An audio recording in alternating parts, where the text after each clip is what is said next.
It's the Mike Francesa Podcast on the Bet Rivers Network.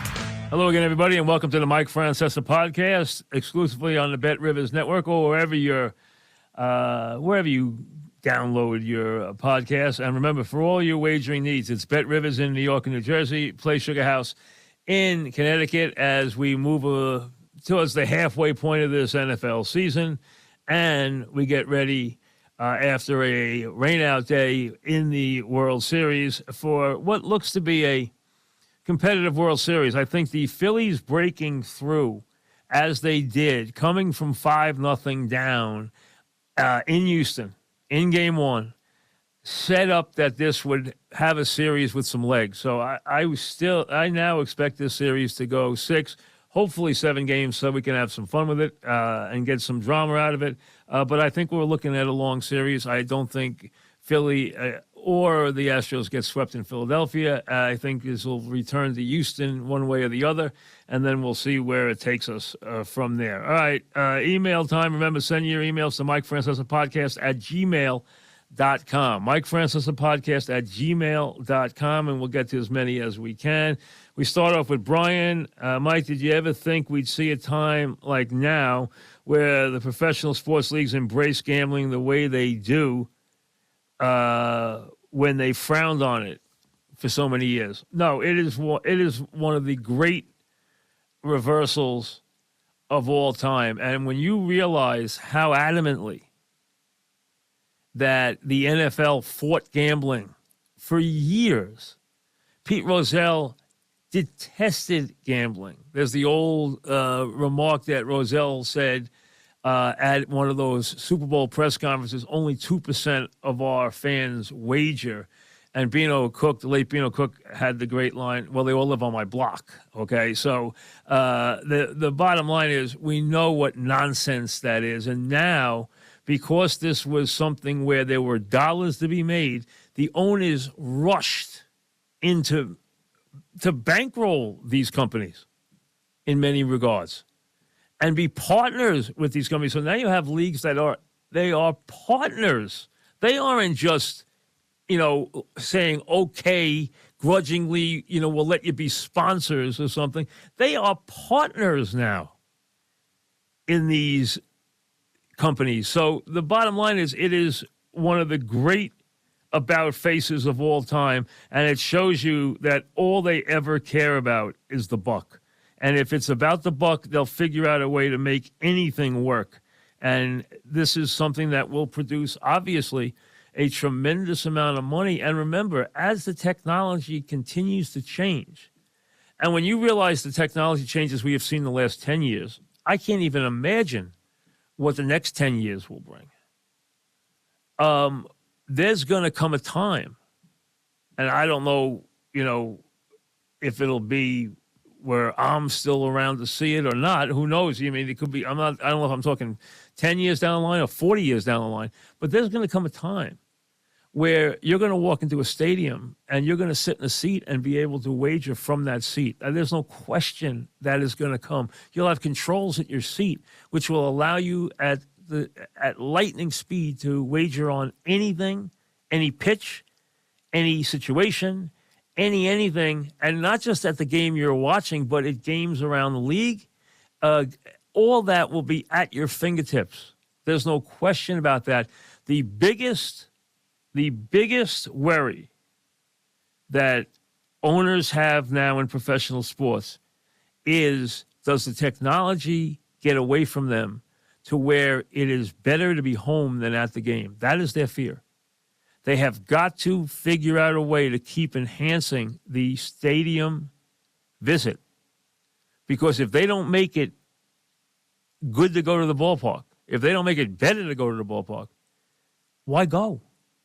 Why spend 2 hours in traffic and spend X amount of money when you can do it all from your living room with your 80-inch screen and your director's cut from your own stuff and everything else at your fingertips now? When you think about 10 years ago, if I had told you you would have the games in your house on Sunday afternoon, you would have been like, get out of here. Now you can sit there with Red Zone Channel, with all the different games on every different channel. You can watch everything that happens. and a moment's notice. And that's what the NFL has that no one else has. They own a day. The other leagues don't have that. They don't own a day. They own a day. And they have a good chunk of other days too, but they own a day. Rob emails, if George Steinbrenner were alive, is there any way he would not get Judge signed? He would have signed Judge during the season at the worst, probably before the season. He would have signed him during that season without any question. So the answer is no, there's no way Judge would get away. And I know a lot of people feel that Judge is going to the Giants. I don't know if that's true or not. I have no idea. I know there's been even talk of Rizzo and Judge being a package deal where Rizzo will opt out and then get a 2-year, $32 million deal from the Giants, and then Judge will get the big deal from the Giants. I've heard that. They're very close. Judge was evidently very unhappy with not only the way he was treated, but the way Gallo was treated, the way Hicks was treated. So he evidently has his gripes. Hey, all the Yankees can do is make a good offer. If he doesn't want it, they're still the Yankees. They'll be the Yankees without him. And here's what they can say. We haven't won any championships with Judge. So it's not going to be any harder to win them without him when we haven't won any with him. That's a fair point. Shu emails, if the Giants are offered or believe they can get McCaffrey like package for Barkley, should they make the trade? No, I wouldn't trade him right now. And I don't think that even was an issue. Trading deadline is a couple hours away. I don't think Barkley was even on the block. The McCaffrey deal, I think, was a good deal for both teams. I think Carolina's rebuilding, and he fits San Francisco incredibly well. Look at the game he had last Sunday, where he threw one, scored one, and caught one. That's a heck of a day. He's going to be a wonderful addition, and I think that team is going to be very scary the second half of the season. George emails, despite the Seahawks loss, how are the Giants doing this and continuing to win games? The Giants have won games by executing in the fourth quarter, playing very daring defense in the fourth quarter, and having teams self-destruct on them in the fourth quarter, which clearly Tennessee and Baltimore both completely self-destructed in games they were easily dominating. The Giants won at least 3 games where they were outplayed going into the fourth quarter, at least 3. And last week they were outplayed the whole game by Seattle. Here's what's going on. Dable has done a very good job of utilizing the Barkley running game and the Jones running game. He has kept Jones, for the most part, from making the killer mistake. And he has had his team prepared for every eventuality. The other part of this, and do not discount it, is Martindale. I think the Giants through the years have had some great defensive minds, going back to Parcells, Belichick, Spags. Martindale belongs in that group. He has done a nothing short of sensational job with a Giant defense that has some serious holes. And his aggressive style and his blitzing and his disguising his packages have just been brilliant defensively. There's no other word for it. He has been a brilliant defensive coordinator so far. Bill in Rhode Island. Mike, do you think Belichick will win another Super Bowl as a head coach? No. Gut feeling, no. If he does, it'll be remarkable. I would say no, because I think I think that the clock is ticking, and I don't see him now with any quick fix. I think the only way it would happen is if he left to go to a very talented team that was close, and he put them over the top with his coaching. I don't think he's going to leave. So I think as far as him and the Pats ever doing it, and I'm going to go on the premise that he's not going to leave the Pats, I don't think he's going to do another one. He doesn't have to do any more, but I don't think he's going to do another one. John in Missouri, have you ever been to the Army-Navy game? What's your assessment of the Service Academy football? I did the Army-Navy game for CBS. I worked on the telecast at probably 4 or 5 times.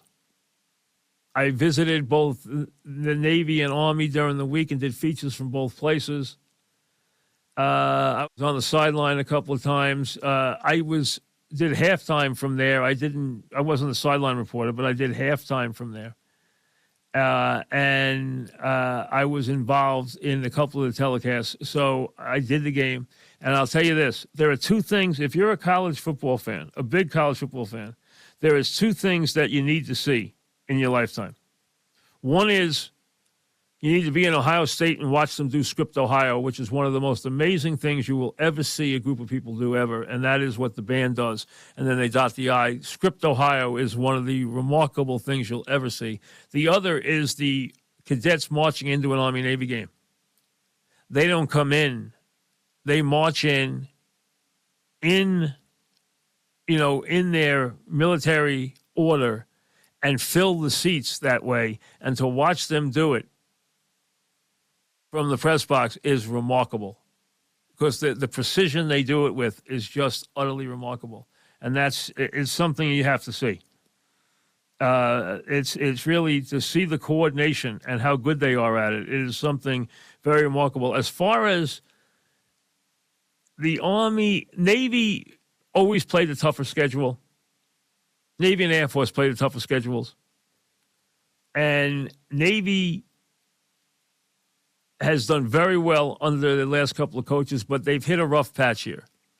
Army's better now, but Army did downgrade their schedule, and it was decided years ago that they would play basically 1/3 of the games at their level, 1/3 of the games below their level, and 1/3 of the games above their level, and they would play that way.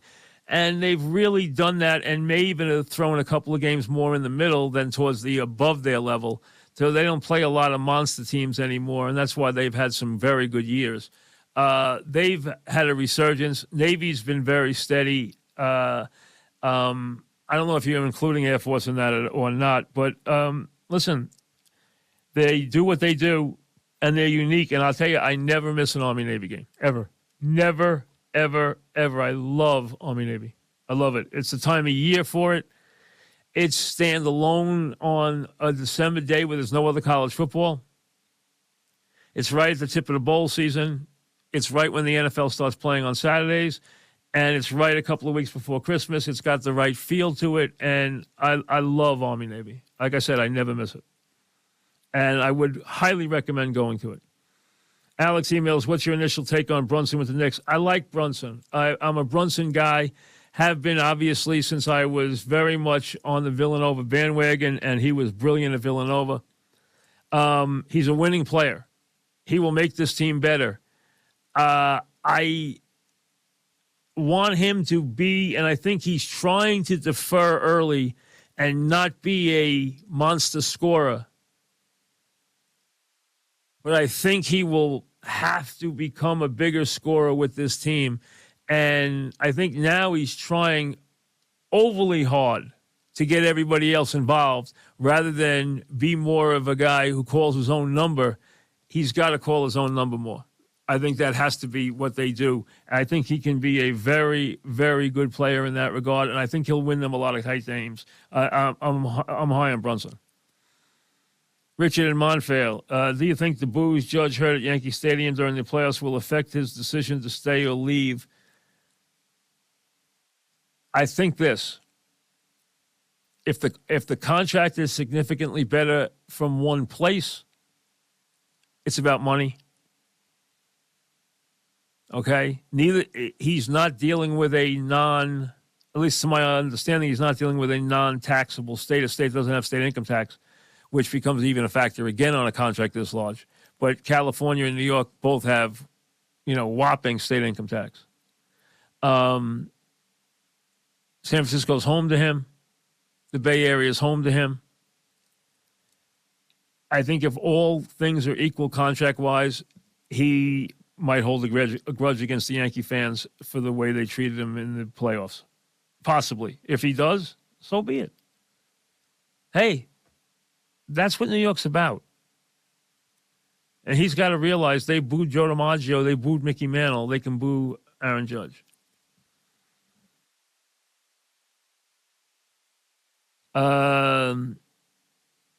Rich in East Rutherford, does Geno Smith's performance so far this year vindicate Ben McAdoo's decision to start him? McAdoo's decision to start him had nothing to do with Geno Smith's ability or inability. What it had to do with was how they did it. He did not handle it right. That was the problem.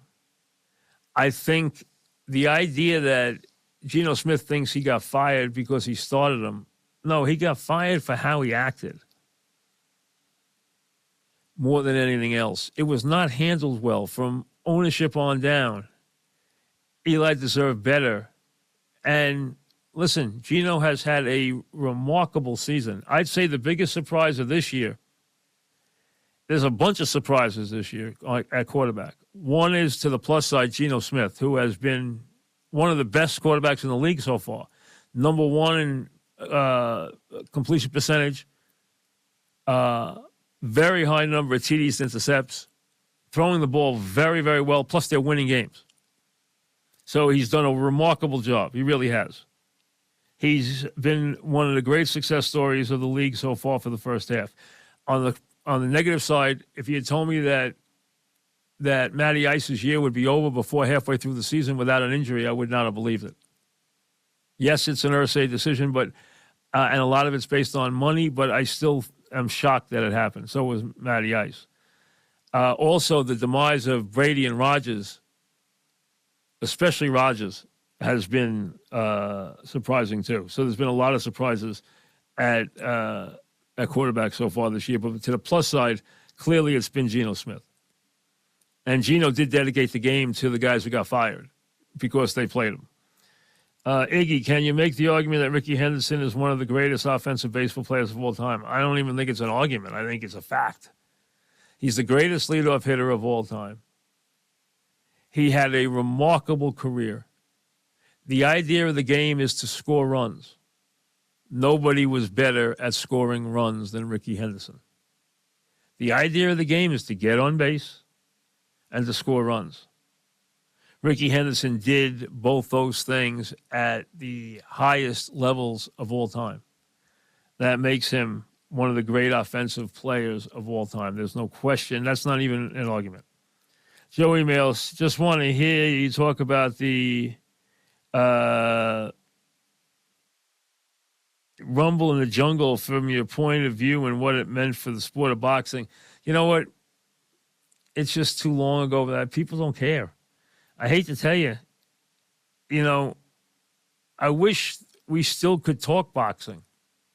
I wish there was boxing to talk about. But now you're dealing with ancient history. These kids are into a different sport now. They watch a different sport. My boys watch it. All these teenagers here, kids come over the house and watch it.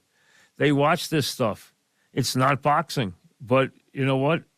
It's where the games have gone, and that's just the way it is. It's sad that it went that way, but it has. Willie emails, it's obvious the Bucs aren't what they were in recent years, but how much of it can be related to Bowles not being a good head coach? I think Bowles is more the wrong guy in the wrong place at the wrong time, but I also think he doesn't. You can tell if look at head coaching like a sport jacket, a sport coat. You slip it on and it fits perfectly. It looks good in the mirror. It fits perfectly. That's Dable slipping on the head coaching responsibilities. That's Arians slipping on the head coaching responsibilities. With Bowles, jacket doesn't fit. With certain guys, no matter how successful they are as coordinators, the jacket doesn't fit. Bowles is uncomfortable as a head coach. It's just the way it is. He's a wonderful coordinator. He's a good man. He's just an ill fit as a head coach. Chris in Dover. What did you think of the Meta Facebook stock fiasco last week. I won't just put it. See, Meta's trying to do something different.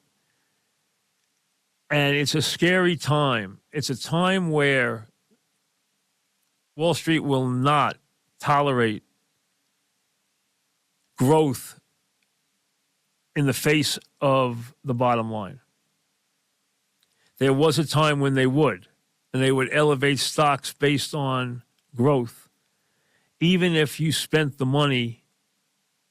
Now, if you spend the money, as a Facebook has done, and to try to create the metaverse could cost them some outrageous amount of money over the next 10 years before they get any money back. And in this climate, that will not be tolerated. You no longer are at zero interest rates. The interest rates are climbing insanely quickly. They have to fight this inflation.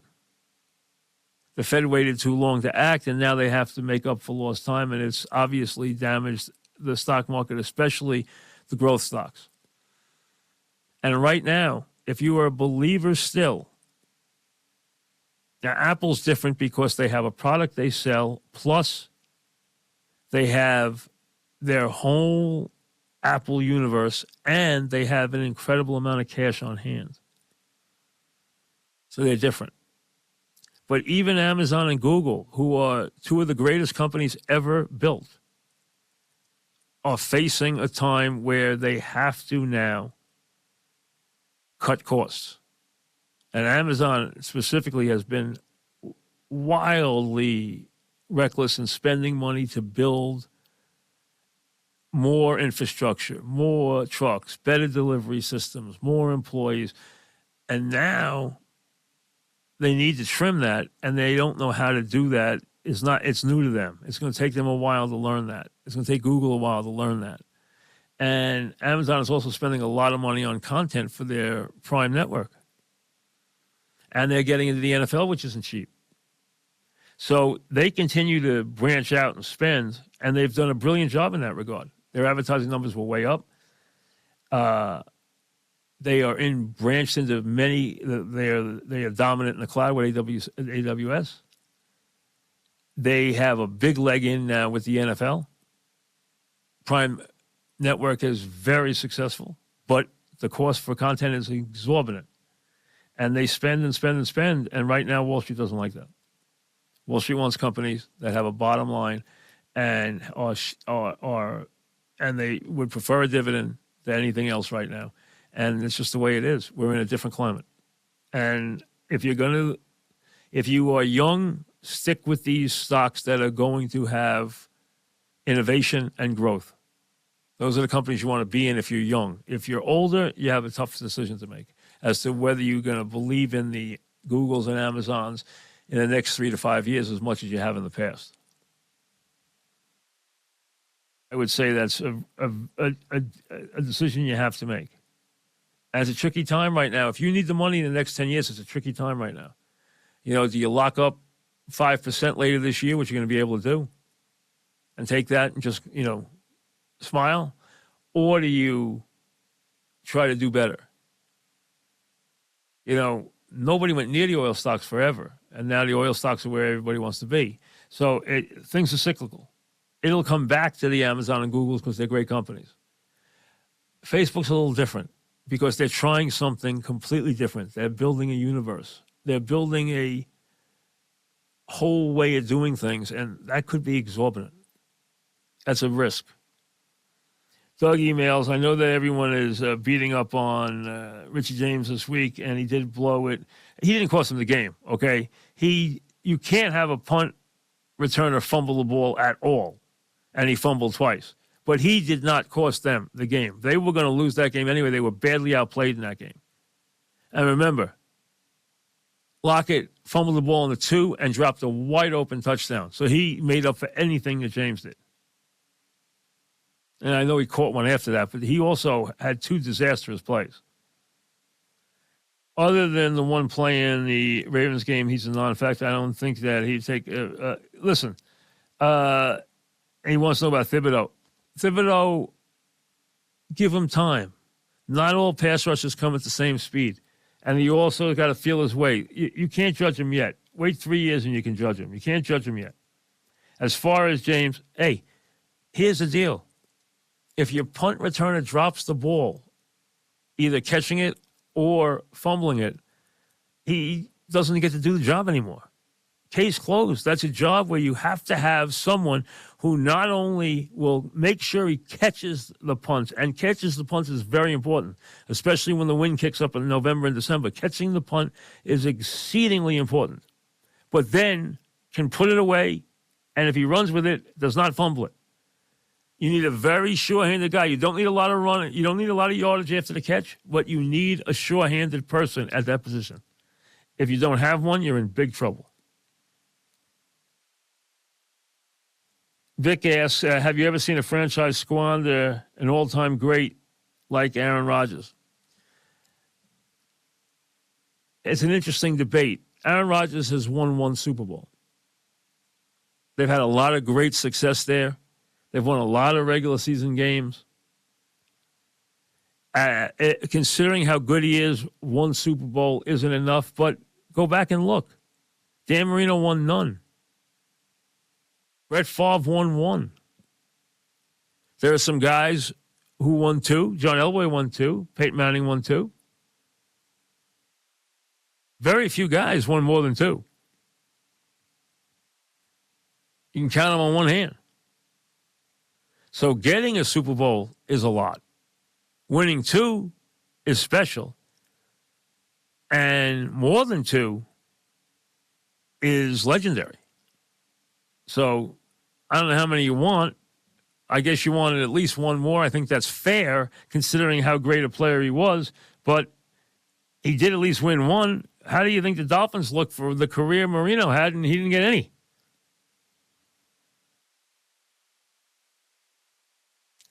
We will be bringing you, obviously, our football podcast on Friday morning. We'll be delivering some other stuff during the week. We'll do something on the trade deadline after it passes, and also update you on the World Series. We'll start to sprinkle in a little college football with the big games. Big game this weekend, Georgia and Tennessee, Alabama and LSU. Very, very big games this week. And Georgia against Tennessee. And Tennessee has come out of nowhere, not out of nowhere, but they have moved into the rarefied air. They get to spend at least a week there. The question, will they spend more than a week there? Is this just a, quick flight into this area, as they will this week play the game in college football against unbeaten Georgia and see where the chips fall? And Tennessee has, gone about building and building and building, to get to the point where they could play this game, beating Alabama. So undefeated and second-ranked Tennessee against top-ranked and unbeaten Georgia, 3:30 Saturday afternoon, between the hedges. Great matchup. Great matchup. A lot of fun. Has Tennessee gotten there? Georgia is still a very solid favorite. 8.5 points. So if you like Tennessee, you're getting a decent amount of play there. 8.5 points for the team that has beaten Alabama this year. And then Alabama later that night will play a game at LSU. And LSU has played well, and that's not a given for Alabama. 7 o'clock. Alabama, though, is still a big 2-touchdown favorite against LSU. But LSU is a live team in that game, because Bama has shown some rough spots. And then sitting there waiting is Michigan and Ohio State, waiting to move up in the ranks, waiting to see if they can jump up as they head towards their big battle which will be on the last Saturday in November. And Miami and Ohio State, both unbeaten, heading in that direction towards each other. Now pretty much zeroing in towards that game, which is a couple of weeks away. So the big games in college football abound. So from that standpoint, it's going to be very, very interesting to see what happens, and I don't think Michigan can handle Ohio State speed. They did last year. Let's see if they can do it again. And I think Ohio State's the real deal. Bama looks like it might not be their year, but we'll find out. And you'll see if Tennessee is ready to take on Georgia this weekend. This is their time. They waited. They're undefeated. They have made the climb to where they get a chance to play for the top spot this weekend against Georgia. We'll see you later. Thanks for listening to the Mike Francesa Podcast on the Bet Rivers Network.